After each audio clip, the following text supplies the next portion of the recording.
Bonsoir, merci d'être venu à cette table ronde qui précède le vernissage de l'exposition avec les artistes. Alors, je ne sais pas si c'est mon rôle de présenter les artistes maintenant ou on peut présenter cette exposition ce soir qui va avoir lieu. Alors, créée et organisée par le Club 707, parce que c'est eux qui ont quand même tout mené. On s'est contenté de fournir les locaux et quelques éléments logistiques, mais je vais laisser le Club 707 se présenter un peu tout à l'heure, et puis qui donc interviennent aujourd'hui dans le cadre des Jeudis de l'Art sur le thème Ensevelir.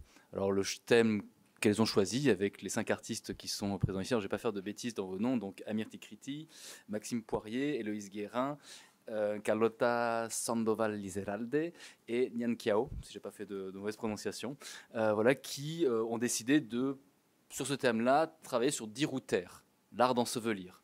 Donc une réflexion sur la complexité de l'ensevelissement et qui répond en fait à quelque chose qu'on voulait faire dans les Jeudis de l'Art depuis assez longtemps, c'est-à-dire donner une dimension, on nous avait demandé il y a quelques années de donner une dimension plus pragmatique, professionnalisante aux Jeudis de l'Art qui étaient des rencontres plutôt scientifiques sur l'histoire de l'art.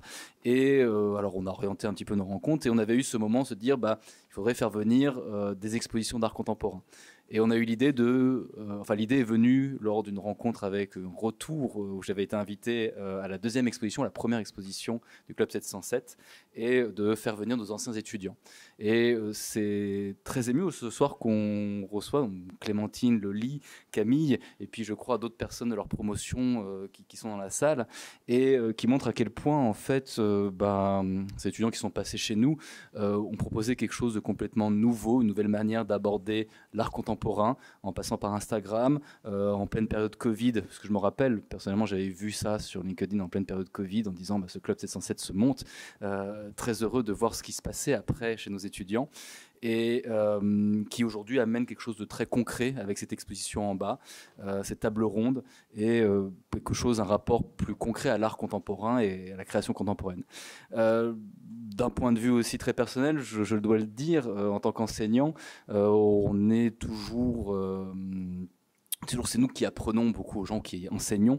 J'ai tiré de ces quelques jours, ces derniers jours passés au contact de Loli, Clémentine, Camille, et au contact des artistes, on a appris beaucoup et on est très heureux. Enfin, je suis très heureux de voir que ce que sont devenus nos anciens étudiants et le professionnalisme avec lequel elles ont monté cette exposition, le cœur qu'elles y ont mis et le très beau projet qui est là. Voilà. Bon. Ça amènera, je l'espère, à chaque année reproduire ce genre d'événement. On a déjà fait les réservations de salles pour l'année prochaine pour pas avoir de problème comme cette année. Et ce que je tiens à dire aussi dans tout cela, c'est que le travail qui a été fourni par le Club 707 et les artistes présents ici est un travail, alors j'emploie le mot qui est peut-être un peu fort ce soir, mais le mot pionnier. Alors pionnier à plein de niveaux, mais pionnier notamment dans le fait d'organiser un tel événement à l'Institut catholique de Paris qui n'est pas habitué à recevoir des expositions d'art contemporain. Parfois quelques petites performances qui sont organisées assez rapidement. Et avec la persistance, la ténacité, on a petit à petit ouvert un certain nombre de portes qui seront présentes pour les futures associations d'anciens étudiants qui viendront présenter des œuvres les années suivantes. Et nous en sommes ravis d'avoir commencé cela avec le Club 707 et qui, je l'ai déjà promis, reviendra dans quelques années lorsque les terrains seront bien ouverts et beaucoup plus simples d'accès. Voilà. Alors, pour poursuivre, et je vais laisser le micro justement au Club 707 qui vont peut-être rapidement présenter leur initiative, comment fonctionne leur association, et nous poursuivrons une table ronde après. Alors vous voyez que vous avez sur le côté 2 personnes avec des micros en main qui vont animer cette table ronde. On a un ensemble de questions pour animer cette table ronde, mais le but du jeu aussi, c'est qu'il y ait une interaction avec vous. Vous avez peut-être vu passer rapidement voir les œuvres et peut-être discuter un petit peu avec les artistes. Vous avez pu suivre aussi sur Instagram les présentations de quelques œuvres qui ont été faites, les interviews des artistes. Si vous avez des questions au fur et à mesure, n'hésitez pas à demander la parole, on vous passera le micro. Il faut bien que vous parliez dans le micro pour des questions logistiques parce qu'on est en train d'enregistrer cette séance pour qu'on entende la question qui est posée et qu'elle se passe bien en replay sur YouTube. Il faudra que vous parliez dans le micro. Mais donc intervenez aussi, et le but du jeu est d'avoir quelque chose d'un peu dynamique et pas une table ronde un peu fermée. Voilà. Merci pour tout, et puis maintenant le Club 707, alors je ne sais pas qui veut prendre la parole. Voilà. Je ne sais pas si le micro va aller jusque là, mais sinon il faut se penser et un peu penser. Voilà. Ok. Bonjour, merci beaucoup d'être là. Je ne sais pas si le micro sert à quelque chose. Est-ce que... Il va venir jusqu'à moi. Vous m'entendez ? Super. Merci beaucoup d'être là. C'est vraiment un plaisir de pouvoir présenter le club à l'ICP, sachant que je pense qu'on s'imaginait pas se retrouver ici aujourd'hui, mais c'est vraiment un plaisir d'avoir pu organiser ça. Le club 707, c'est vraiment une idée qui est née vraiment du confinement et peut-être de l'ennui d'une certaine manière, et qui était de faire se rencontrer des gens artistiquement et dans la vraie vie. Donc ça a commencé vraiment très très en ligne en mai 2020 et à base de recherche d'artistes sur les réseaux sociaux avec 100 abonnés. Bah, c'était pas toujours rose, mais on est très content d'avoir pu développer un tout petit réseau de gens qui se connaissent maintenant entre eux. Et notre idée, c'est vraiment de créer des groupes de, en général, 5 artistes, parfois 6, parfois 7, d'artistes qui se seraient peut-être pas rencontrés autrement dans la vraie vie et qui peuvent nouer des liens artistiques et humains et se créer à leur tour leur propre réseau. Parce que finalement, l'art sans le côté humain, il est pas très... il est intéressant, mais il l'est beaucoup moins. Donc voilà, nous, avec le Club 707, on a eu l'ambition de créer du lien et de rendre toutes ces pratiques variées, accessibles, puisque ce qui nous intéresse, c'est de créer des expositions qui soient collectives, de mêler les réseaux des gens entre eux et de voilà, pouvoir célébrer un petit peu ce que les gens sont encore capables de créer aujourd'hui, malgré l'idée que tout a déjà été fait, ce qui apparemment n'est pas du tout le cas, et il nous le prouve un peu tous les jours. Donc voilà pour la présentation du club, avec plaisir pour des petites questions plus précises s'il y en a après. Voilà. Maintenant, si vous en avez maintenant, mais... Bien, merci beaucoup pour cette présentation du club. Pour lancer véritablement la discussion autour de l'exposition d'Irouter, l'art d'ensevelir, une première question que je pose à celui ou celle qui veut répondre. Comment en êtes-vous venu à faire de l'art, tout simplement ? Qui veut ? Vas-y, Maxime.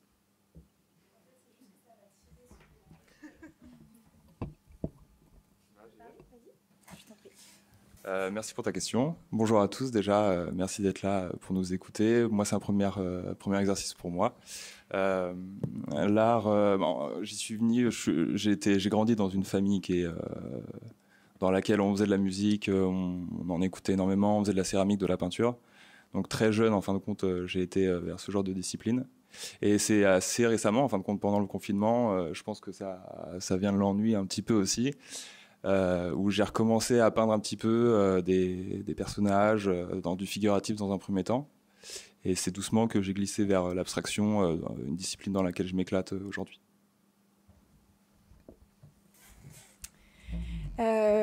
Alors moi, c'est venu assez naturellement. J'ai une mère psychanalyste et un père vidéaste spécialisé dans le cinéma expérimental. Donc je me suis dit, je fais soit comme papa, soit comme maman, et j'ai décidé de faire comme papa. Et donc mes parents m'ont toujours emmenée voir des expositions. Enfin voilà, j'ai été baignée dans un univers rempli de cinéma, de musique, de peinture, et voilà, c'était très naturel pour moi de m'orienter vers des études artistiques. Je vois qu'on va tous répondre.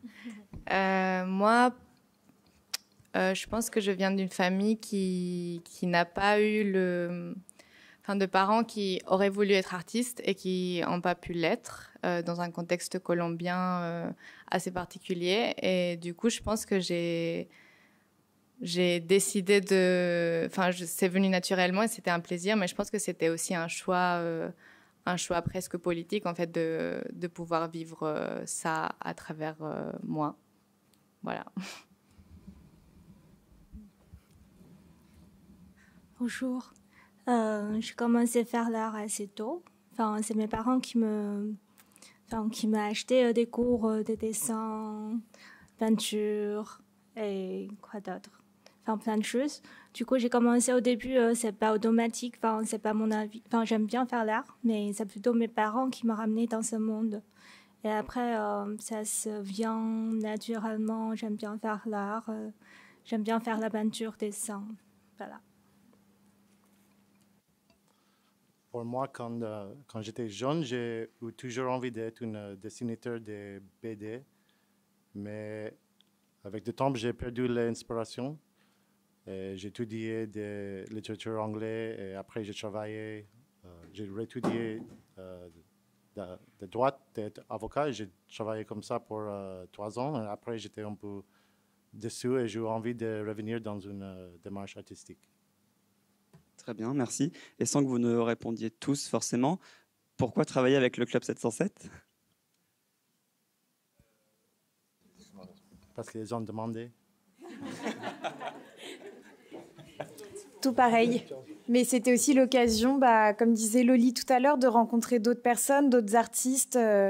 Moi, par exemple, ici, il y a des artistes que je suivais sur Instagram et ça m'a permis de les rencontrer. Donc, c'est Carlotta.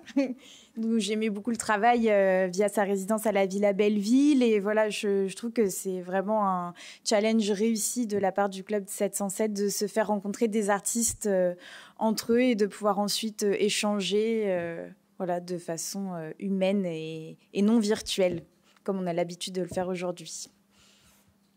Et alors, ce titre, Dire ou taire, qu'est-ce qu'il vous a évoqué au début ? Est-ce que vous pouvez expliquer ça en quelques mots ?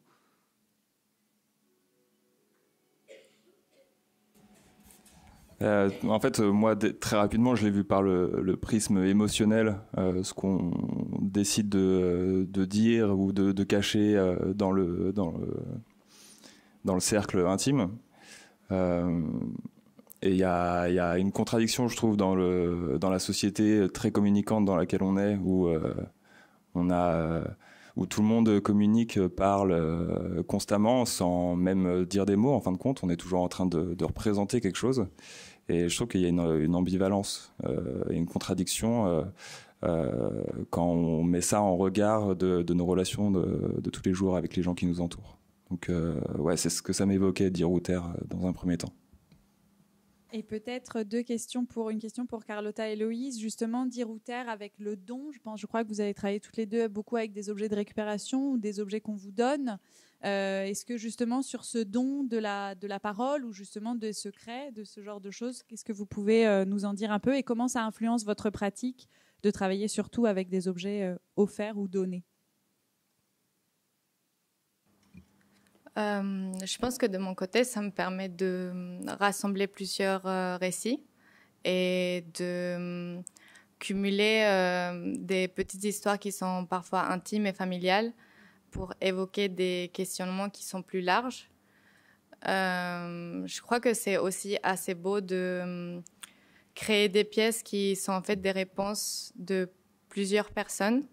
Ça me permet aussi personnellement d'évoquer la transmission et de voir une pièce pas seulement comme le résultat d'une réflexion qui est individuelle, mais plutôt comme quelque chose qui est construit en communauté ou en collectivité, avec une sorte de famille choisie ou d'amis. Ça permet aussi de désacraliser un peu l'art et d'aller un peu à l'encontre de cette idée du génie que personnellement je déteste. Donc, J'ai pas grand-chose à ajouter par rapport à ce que tu as dit, Carlotta. Je pense qu'on a cette même démarche-là et que moi, je dirais même que cette récupération je travaille principalement à partir de matières textiles, donc cette récupération de chutes de tissu, c'est la base de tout mon travail artistique et c'est cette idée-là de capacité narrative de la matière et cette idée-là de récit au travers de chacune de ces micro-chutes de tissu. Et c'est ce qui va, moi, en tout cas, motiver ma démarche artistique. Et c'est ces récits au travers de ces matières-là et tous ces récits qui, mis bout à bout, forment d'autres récits et d'autres histoires que moi, je crée et que le spectateur va se créer aussi, évidemment, en regardant les œuvres. Et cette idée-là de transmission, je trouve que c'était un mot qui a été très juste. Et justement, sur cette superposition, Maxime Poirier, est-ce que vous vouliez revenir un petit peu sur votre manière de travailler, notamment dans le temps, l'inscription de vos tableaux dans le temps ? Ouais. En gros, je travaille avec des formes que je nomme relatives, que je vois comme comme le prolongement ou la traduction directe de mes émotions.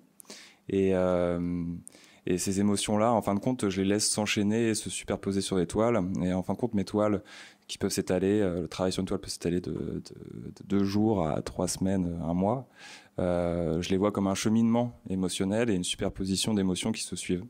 C'est dans ce sens-là où je travaille avec cette perception visuelle des couleurs, des formes, des compositions, pour essayer d'aller chercher des émotions, des représentations émotionnelles négatives ou positives. Donc voilà, sur cette superposition. Ouais. Et Nan et Amir, peut-être vous êtes biculturels, peut-être est-ce que sur ce cheminement, ces 2 cultures qui se mêlent, je crois Nan, vous vivez en France depuis 9 ans, est-ce que vous pouvez nous raconter un peu, s'il vous plaît? En fait, ça fait 10 ans que je vis ici. Du coup, avec le temps et la distance, je me demande...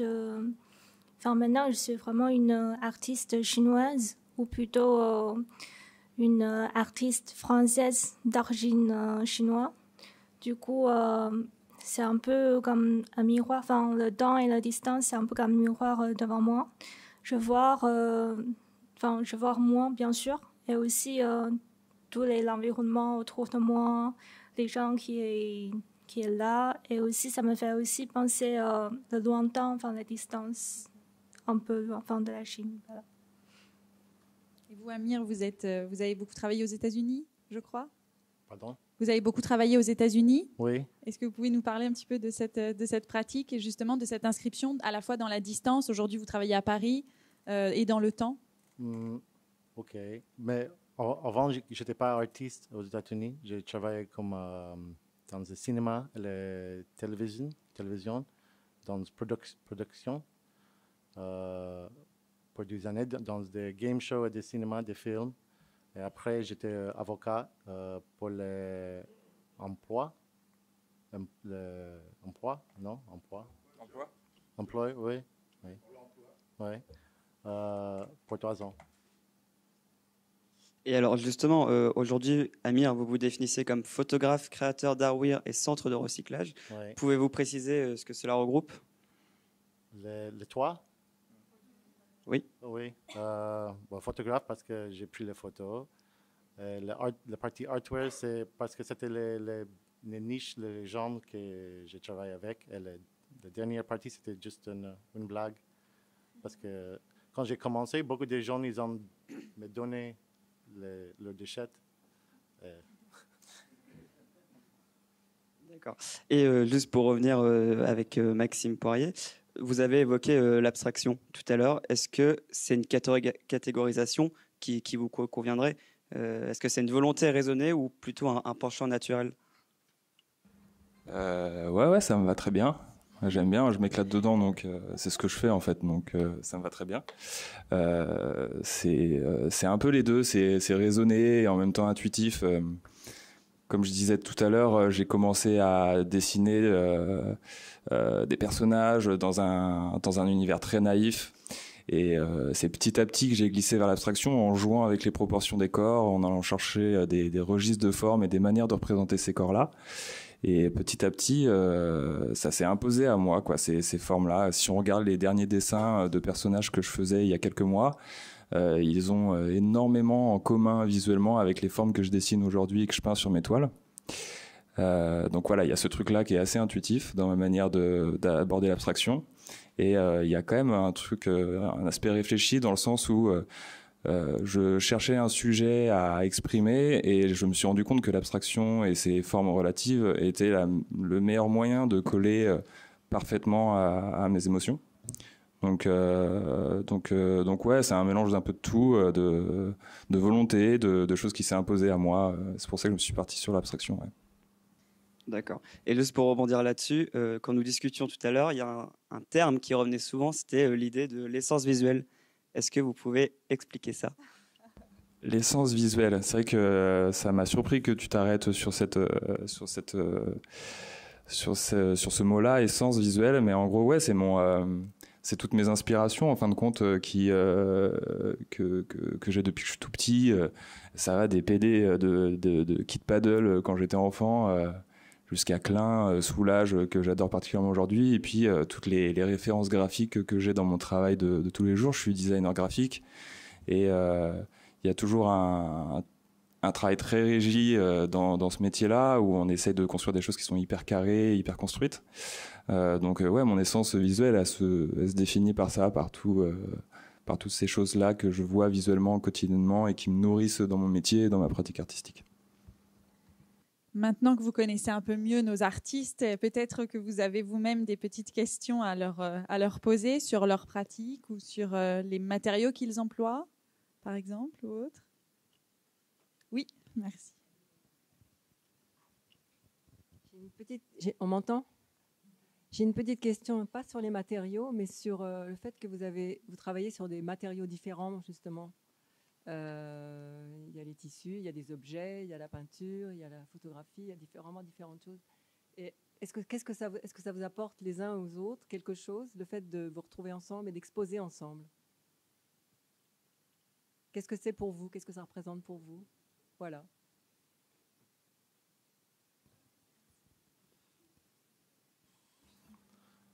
Pour moi, c'est intéressant de voir le lien qui est entre nous et aussi de voir chaque chose qui... Bon, je connais mon travail, mais quand c'est à côté du travail des autres, il donne un autre esprit. Je ne sais pas pourquoi, mais c'était juste la manière que j'ai vu. Oui, tout l'intérêt pour moi d'une exposition collective, c'est d'avoir des artistes qui travaillent des médiums différents, et je trouve que c'est ça qui est très stimulant, justement, d'avoir de la peinture, du textile, de l'installation, de la sculpture.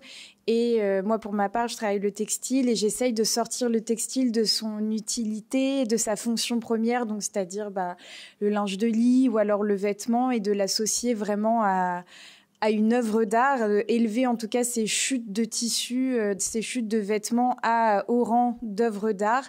Et voilà, je suppose que Carlotta a le même principe en prenant par exemple des Vierges Marie et trouvées dans des marchés colombiens ou à Lourdes, et de les élever voilà, au stade, de les élever en tant qu'œuvre d'art. Et je trouve que chacun a ses médiums bien précis, et c'est l'intérêt de cette exposition collective ici. Ouais, je trouve que ce qui est intéressant, c'est que c'est un exercice très compliqué et que finalement, c'est le résultat de chacun et de chacune, et qu'on l'aurait jamais fait. Enfin, je pense que chacun et chacune aurait fait l'accrochage différemment. Et que c'est aussi l'occasion, en fait, de se laisser un peu, de partager, en fait, et de trouver des compromis et un lieu d'entente. Et ça fait que, je trouve que aujourd'hui, dans l'art contemporain, c'est très difficile de trouver des accrochages qui sont authentiques et totalement sincères. Et finalement, je trouve que ça a beaucoup de valeur de voir des pièces qui sont accrochées par les artistes, qui sont... un montage qui est spontané, organique, évidemment réfléchi, mais que ça soit aussi fait par nous avec l'aide du club du début jusqu'à la fin. Je pense que ça a beaucoup de valeur et que c'est rarement vu en ce moment. Et justement, autant pour le club que pour les artistes, le choix des œuvres que vous avez présentées aujourd'hui dans l'exposition, il a été fait un peu comment ? Est-ce que vous avez eu des discussions préalables ? Comment ça s'est... Vous pouvez revenir un peu sur cette genèse, s'il vous plaît ? Un peu carte blanche quand même de la part du club 707 sur le choix des œuvres, ce qui est aussi très appréciable. Ça veut dire qu'on nous a fait confiance dans cette thématique d'Irouter, l'art d'ensevelir, et que on a donné, c'était de nous à nous, de donner le choix de nos œuvres pour cette exposition. Et ensuite, avec l'idée aussi potentiellement de réajuster en vue de cet accrochage collectif, effectivement. Et donc après, je pense que c'est chacun qui a décidé ses choix d'œuvres par rapport à la thématique. Oui, merci. Je voulais juste ajouter que c'est... déjà, merci beaucoup pour vos retours, parce que c'est un plaisir de l'entendre. Et que c'est vraiment ça qui est intéressant, c'est de laisser libre cours aux envies des artistes en ce qui concerne les œuvres à exposer. Et c'est un petit peu ça qui nous intéresse, c'est de pouvoir trouver du sens et créer un sens pour le visiteur qui vient découvrir ces œuvres-là, et de réussir à trouver une cohérence finalement qui est purement symbolique et purement conceptuelle entre toutes ces œuvres, puisque finalement, plastiquement, elles ne se rejoignent pas, mais l'idée et les artistes et cet accrochage et ces choses qui sont, comme le dit Carlotta, spontanées. Je suis ravie que ce soit son avis, parce que c'est ce qu'on essaye de faire. Et je pense que c'est l'objectif dans voilà, la carte blanche aux artistes, c'est faire un peu de cohérence dans des choses très incohérentes, mais qui peuvent le devenir. Ayant visité l'exposition, je trouve que c'est assez cohérent. Il n'y a pas Merci. tellement d'incohérence dans votre exposition. Je crois qu'on a une J'exagère. question dans le public. C'était une question un peu plus personnelle, mais je me demandais ce que ça vous procurait à vous, donc de créer une œuvre d'art, ce que ça vous apporte dans votre vie personnelle surtout. Donc voilà, c'est un peu large comme question, mais...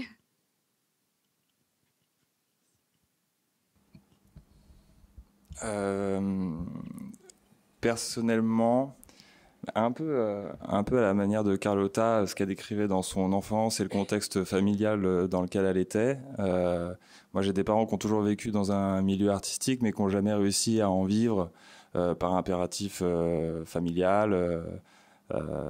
Et dans ce sens-là, de vouloir en vivre, ou alors d'en faire quelque chose, en tout cas de cet attrait pour l'art, il y a un truc de je rends fier mes parents, je suis content d'aller vers quelque chose dans lequel ils n'ont pas réussi forcément à s'épanouir. Donc sur le plan personnel, il y a un truc assez profond chez moi. Et professionnellement, le fait d'être dans un univers professionnel très régi, où on doit répondre à des briefs, à des demandes clients très précises, qu'ils essaient de rendre le plus compréhensible possible pour les clients. Là, de pouvoir m'exprimer pleinement et de manière très lâchée dans ma pratique artistique, c'est un truc qui est hyper intéressant pour moi, en termes d'équilibre, quoi.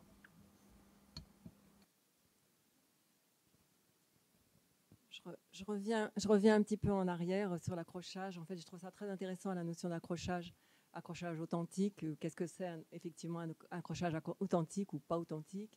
Et c'est vraiment un thème qui peut être vraiment développé de manière générale pour les artistes, parce que il y a différentes effectivement façons de faire un accrochage conceptuel, historique, etc. Et que ça concerne le travail que font les commissaires d'exposition, et c'est vraiment tout un pan qui intéresse aussi bien ceux qui sont de l'autre côté qui s'en occupent, quand c'est pas directement les artistes qui s'en occupent de façon concrète avec leurs mains, et les artistes eux-mêmes. Donc voilà, je trouve que c'est vraiment un sujet passionnant. Voilà. Moi, qu'il ait été soulevé, là, en plus. ouais. Oui, c'est très intéressant. Ça reste très personnel. Moi, c'est la première fois que je fais une expo sans curateur ou sans curatrice. Et je trouvais ça très rafraîchissant. J'aime beaucoup travailler avec des commissaires. J'ai rien contre... c'est leur travail, et je pense que c'est plus reposant. Mais je pense que petit à petit... je pense que ce qui m'a fait du bien personnellement, c'était de reprendre un peu... cette partie de l'accrochage, elle fait aussi partie du processus artistique d'une certaine manière. Et ça m'a permis de repenser mon travail. Donc je pense que j'ai utilisé le mot authentique dans le sens où je me retrouve finalement peut-être plus dans des parties de cet accrochage que dans d'autres expos où j'ai pu voir mes pièces et je me sentais plus spectatrice que... je sentais moins mes mains, mon travail. Je pense que ça porte un regard différent, et je crois qu'il n'y a pas une manière qui est meilleure que l'autre. Je pense qu'en fait, ce qui est intéressant, c'est de faire les deux, et de faire tout le temps des va-et-vient, et d'avoir un regard peut-être qui n'est pas professionnel à chaque fois. Moi, je sais que je partage toutes mes pièces aussi avec ma famille, et que leur avis est, je dirais, le plus important. Donc, je pense que c'est très intéressant, en fait, de discuter d'art avec des gens qui sont pas dans l'art. Et c'est ça que j'ai apprécié aussi dans ce cadre-là, c'est que c'est un cadre universitaire. Et c'est c'est très différent. Enfin, moi, je le sens totalement dans les gens qui sont passés voir, dans l'espace. Enfin, je pense que le contexte aussi joue beaucoup. Et je trouve que c'est intéressant aussi de un peu décloisonner l'art. Donc, voilà, enfin, je sais tout. Moi, à la base, j'avoue, j'étais un peu à l'opposé de Carlotta. J'ai jamais eu de curateur ou de gens qui géraient l'accrochage. Donc, à la base, le Club 707 avait dit qu'ils installeraient nos œuvres. J'étais très profondément paniquée avec cette idée-là de perdre le contrôle sur le fait que quelqu'un puisse savoir mieux que moi la façon dont j'avais envie que mon drapé tombe sur le sol ou que ce tableau-là n'aille pas au bon endroit. Et en fait, c'est aussi tout à fait difficile de gérer un accrochage collectif parce qu'on était quand même très nombreux ce matin à donner son avis sur cette toile, est-ce qu'elle va bien à côté de cette autre toile. Et j'ai trouvé que voilà, des relations naissent de ces échanges-là aussi. Et ça permet vraiment de découvrir plus intimement le travail de chacun et ce qu'il a envie aussi de dire. Et c'est quelque chose que moi, j'adore profondément faire, c'est voilà, cet accrochage-là avec d'autres personnes parce que ça permet voilà, d'échanger au plus profond de cette exposition, quoi. Donc, je suis ravie que vous nous ayez laissé finalement accrocher nos œuvres. Et vous, Amir, est-ce que vous pouvez nous en dire quelque chose puisque vous avez exposé plusieurs robes, il y en a une qui est suspendue, il y en a une qui est sur un mannequin. Est-ce que vous pouvez nous en parler un petit peu? Pourquoi chacun était exposé dans cette manière? Avec le thème, je crois que c'était important d'avoir une avec un mannequin, un corps, et les autres de montrer une manière de vitesse. Ça, c'est pourquoi j'ai... Oui, et puis peut-être la suspension, ça permet le mouvement, contrairement au mannequin. Oui, quand tu bouges avec, en fait, il y a un petit courant qui passe et ça tourne la robe un peu.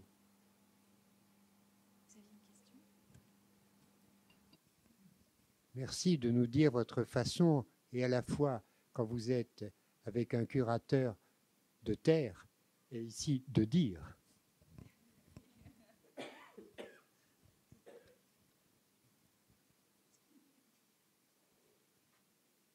Une petite question pour Nan, François? Si on reste un petit peu dans la conception de l'exposition, il y a notamment une de vos œuvres qui est mise à l'horizontale. Pourquoi faire le choix de mettre des œuvres à l'horizontale, tout simplement? En fait, ça vient de la peinture chinoise traditionnelle et on le lit normalement de droite à gauche. Du coup, ça présentait un petit peu mon point de vue d'hôtel pour le confinement, enfin après le confinement. Du coup, c'est assez personnel aussi. Voilà. C'est un peu comme une histoire, tu le lis au début, après tu suis l'histoire jusqu'à ça finit. Et justement, est-ce que ces traditions occupent une place importante dans vos œuvres? En fait, on peut revenir à la même question que je me posais aussi. Est-ce que je suis une artiste chinoise ou une artiste française mais d'origine chinoise? Parce que je la vois à travers mes peintures. Je sens le côté de mon identité est en train de se cacher un peu. Mais c'est toujours là. On peut le trouver quand même. Par exemple, la façon comme on le lit. En Chine et ici, c'est pas pareil. Et après,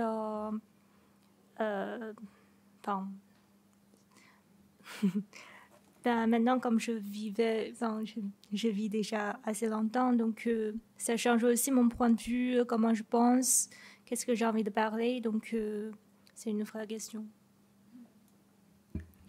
Je pense que je rebondis parce que je sens un peu la même chose. Et je crois qu'il y a un moment où, c'est une question, je pense, très large que tous les immigrants et migrantes sentent à un moment. C'est où on appartient finalement. C'est des questions d'appartenance. Moi, ça fait 8 ans que je suis en France. Et je sens que, pareil, évidemment que je suis avant tout colombienne. Mais j'ai suivi un enseignement dans un cadre français. La plupart de mes références sont des références occidentales. La façon dont je vis ma vie est clairement une vie occidentale. Donc finalement, je pense que ce qui est intéressant dans ce genre de parcours, c'est que la notion de culture, elle devient de plus en plus hybride. Et moi, ce que j'aime bien me dire, c'est qu'il ne faut pas choisir ou essayer de se définir, mais plutôt je ne sais pas comment dire ça en français, embrace, de mélanger les deux. Là, je parle en anglais, je ne sais même pas pourquoi. Donc voilà, un peu accepter ce côté multiculturel ou d'identité plurielle et d'essayer de moins s'obséder avec l'identité.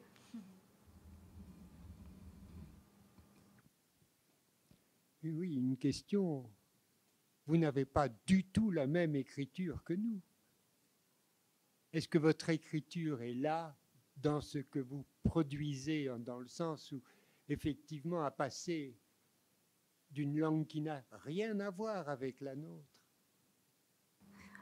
Justement, avant la table ronde ait commencé, tous nous trois, là, on est en train de parler quelle est la langue française vraiment trop difficile à apprendre, de conjugaison, masculin, féminin, etc.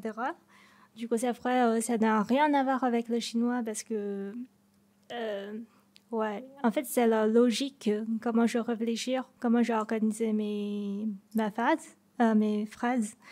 Et c'est pas du tout le même. Donc, avant de parler la langue, avant de comprendre la logique de français et tout.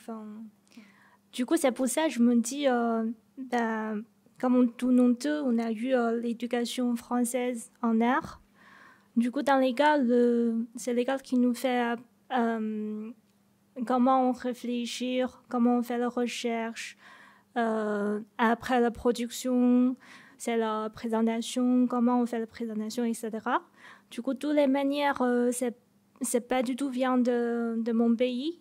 En fait, quand j'étais en Chine, j'ai appris que la technique.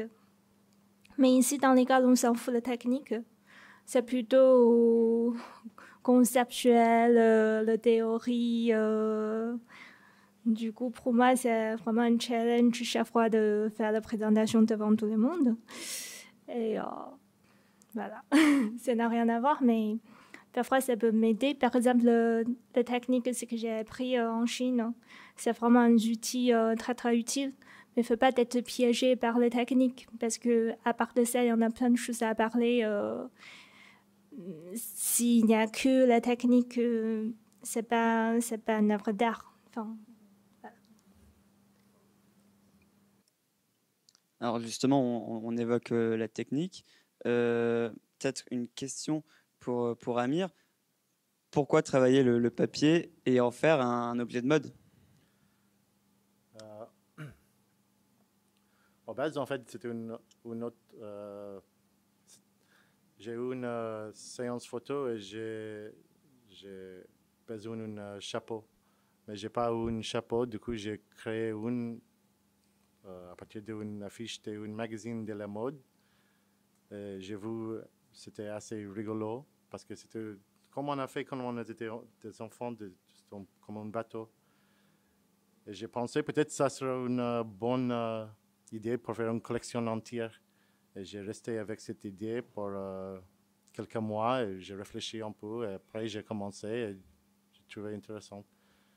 Mais j'ai resté avec le papier parce que c'est une matière qui, pour moi, c'est intéressante. C'est quelque chose que vous voyez tout le temps, mais avec un peu de manipulation, vous pouvez avoir quelque chose franchement différent que tu as imaginé.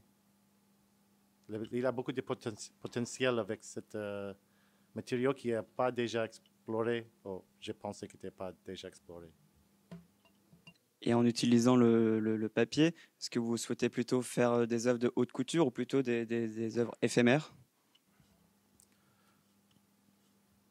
Je n'ai pas réfléchi de ça.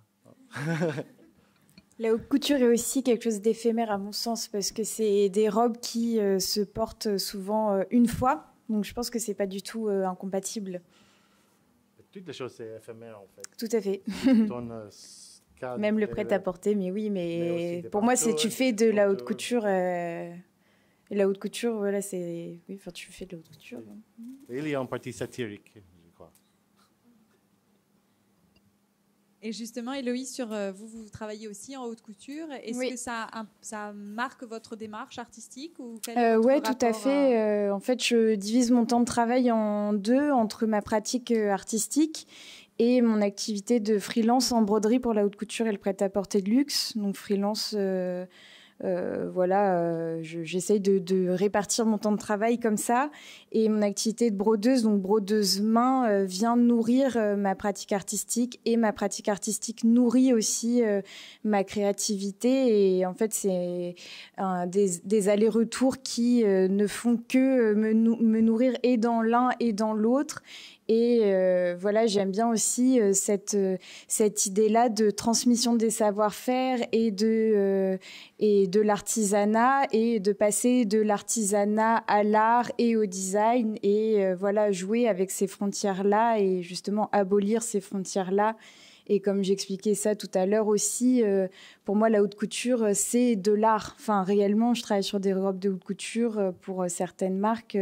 C'est vraiment des œuvres d'art qui sont portées à la fin. Et donc, il y a cette idée-là aussi, voilà, d'intégrer la broderie dans mes tableaux et de plus voir ça dans son utilité fonctionnelle et sur des vêtements ou du linge de lit ou peu importe. Merci. Et on a beaucoup discuté là de la question de la transmission par des objets qui vous sont donnés, par de la récupération d'objets.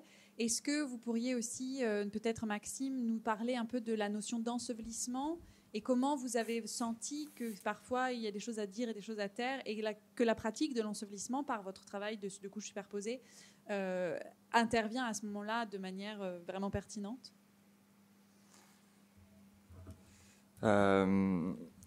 Ouais, c'est cette superposition que je travaille avec mes toiles. En fin de compte, ça me permet de créer ce cheminement de pensée, de le montrer. Et je réfléchissais à ce qu'on garde des civilisations précédentes et ce qu'elle nous laisse par la transmission de l'art, par les découvertes qu'on fait en archéologie. Et en fait, j'essaie de me positionner, c'est peut-être un peu perché comme idée, mais de me dire si on retrouvait un cerveau humain et dans des millénaires et qu'on avait la capacité de l'étudier, de regarder ce qu'il y avait, je me dis peut-être qu'en fait, des choses qu'on a décidé de garder pour soi toute sa vie, il faudrait attendre un millénaire en fin de compte pour qu'elle sorte en fin de compte, qu'elle soit découverte. Et de ce principe-là, même s'il est un petit peu absurde, je me suis dit à quoi bon en fin de compte garder des choses pour soi, alors que ça peut être très libératoire pour soi personnellement, pour les personnes qui sont autour de soi dans le cercle fermé. J'avais une question ou peut-être une remarque, ou je sais pas si vous avez vu l'exposition du Macval Histoire vraie. Ah, bon, ça va faire flop alors. Non, par hasard, j'ai vu il n'y a pas longtemps et qui aborde la question de la construction de la vérité par le sujet, donc une vérité subjective, et qui finalement, donc ce terme qui revient un peu dans toute l'exposition, qui est d'ailleurs un peu scénographié comme la vôtre, c'est-à-dire un mélange des œuvres assez étonnant, où on n'est pas habitué, c'est-à-dire qu'on est habitué à avoir un cartel, une œuvre, et là les œuvres sont dispersées dans l'exposition de manière parfois un petit peu déstabilisante pour le public, et il y avait quelque chose qui rapproche un petit peu dans le dire ou taire, dans l'ensevelissement, des multiples couches de construction qu'on retrouve dans vos différentes propositions artistiques aujourd'hui. Bon, voilà. Du coup, ça va, mais allez voir cette exposition en pendant dans cette petite institution parisienne. Voilà, mais il y a un écho très intéressant en tout cas. Sur la question de dire ou taire, Carlotta, vous utilisez beaucoup des chapelets qui sont très colorés, qui sont évidemment issus de Colombie. Est-ce que justement vous pouvez un petit peu nous parler de ce qui est possible de dire ou de taire, et ou dans une situation occidentale et ou dans une situation en Amérique latine? Je pense que je serais pas capable de répondre. Sur votre travail, peut-être. Oui. Je crois qu'en Colombie, le catholicisme, il est très différent du catholicisme que j'ai pu, en tout cas, vivre en France. Je crois que c'est une religion qui nous a été imposée. Donc, ça porte aussi une histoire. Et il y a toujours eu des communautés autochtones qui ont résisté à cette religion. Et il y a des croyances de ces communautés qui se sont mêlées avec la religion catholique. Donc, par exemple, les messes, elles sont beaucoup plus dynamiques. Les chants, ils sont différents. Les instruments, ils sont différents. Je parlais tout à l'heure, il y a des messes dans des centres commerciaux. Donc, ça crée des scènes assez fascinantes où il y a le prêtre avec un micro et des personnes qui mangent des glaces derrière. Donc, je trouve que ça montre assez bien, c'est un exemple qui montre assez bien comment on peut exister et où vraiment personne se sent irrespecté.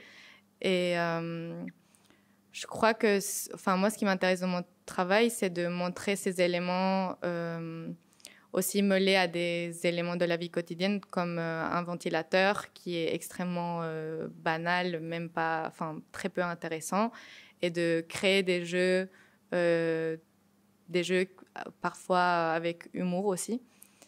Et je crois que ce qui est aussi très intéressant, c'est que c'est devenu une esthétique et qu'en Amérique latine, le catholicisme se consomme beaucoup.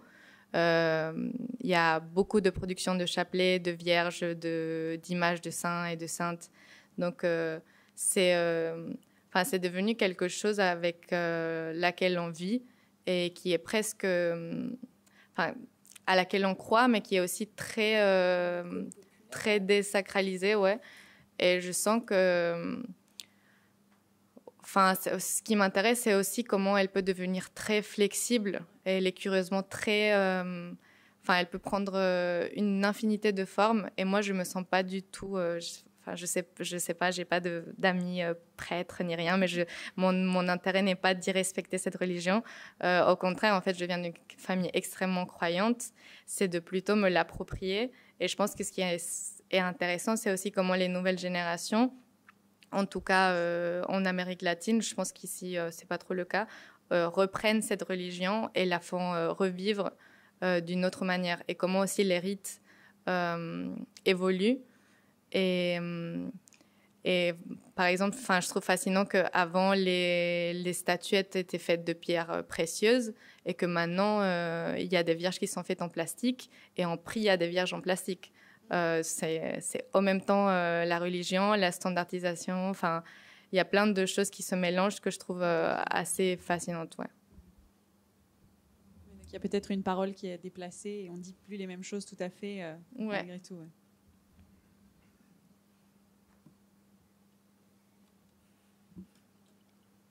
Je ne sais pas s'il y a des questions dans le public. Peut-être une petite dernière à tout le monde. Qu'est-ce qui vous a le plus plu dans l'aventure que vous venez de concrétiser ce soir et dans votre rapport au Club 707 qui a mené la danse quand même avec beaucoup de dynamisme et on les remercie beaucoup.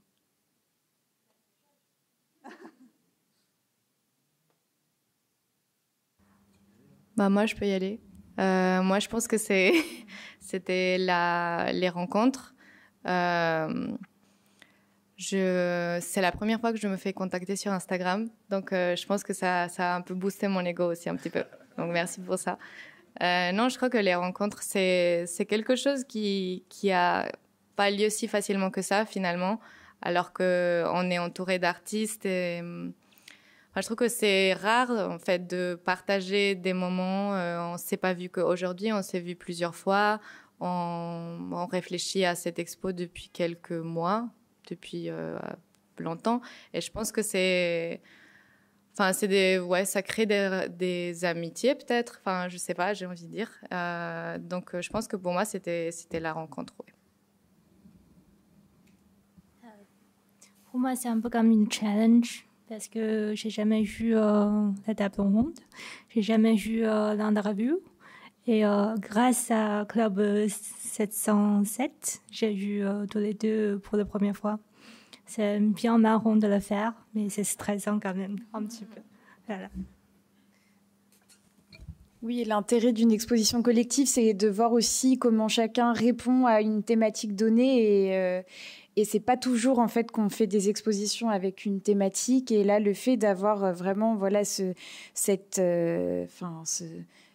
titre d'Irouter qui régissait nos choix d'œuvres, je trouvais que c'est hyper stimulant. Il y a cette émulation collective aussi à voir comment chacun va répondre à cette problématique avec voilà le médium qu'il a choisi. Je trouve que c'est hyper constructif et voilà c'est hyper stimulant. Et ouais, sur cet événement, moi j'ai un peu une double casquette parce que je suis membre de l'association en tant que bénévole depuis 2 ans. Et donc je connais que trop bien le travail de lien qui est fait avec cette association-là. Donc c'est un réel plaisir de m'inscrire et de revêtir ma casquette d'artiste pour cette fois-ci. Donc ouais, c'est hyper intéressant de pouvoir rencontrer d'autres artistes, d'avoir ce vrai lien, ces vraies rencontres qui se sont faites pendant ces quelques mois. Et de voir, en fin de compte, malgré les médiums hyper différents qu'on a, de voir la manière dont on est capable de répondre à un thème avec de manière plus ou moins éloignée, en fin de compte. Donc c'était cool. Puis à titre personnel, c'est une première aussi pour moi, donc voilà, je suis super content. Merci au Club 707. Merci au Club 707. Merci. Pour moi, c'était aussi de manière de voir l'autre manière que c'est le même métier, mais chacun a son propre manière de suivre, de faire ça. Okay. Ben, merci beaucoup à tous. Merci le Club 707 pour tout ça. Je pense qu'on peut les applaudir bien fort pour tout ce travail.